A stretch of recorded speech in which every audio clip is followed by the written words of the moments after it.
Where is global container shipping in terms of its proximity then to pre-pandemic levels of demand?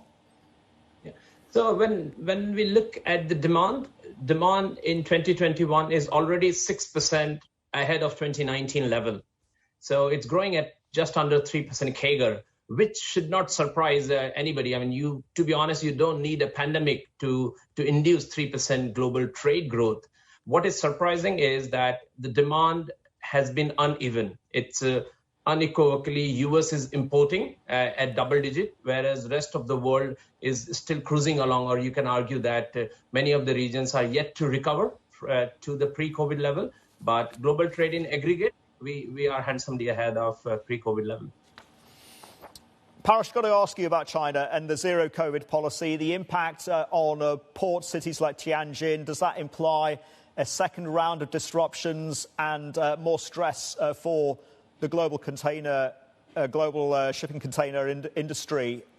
And where does it leave rates?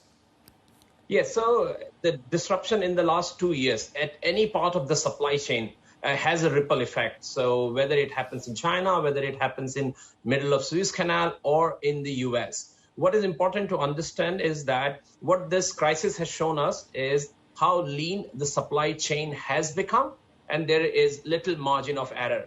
So any disruption in any part of the supply chain will have a ripple effect. And to this point, the sheer importance of China when it comes to the global trade means that any small disruption in China will have a ripple effect across the supply chain. I mean, to be fair, when you look at the infrastructure, China is pretty quick in terms of decongesting, whether it's at a port or in the supply chain.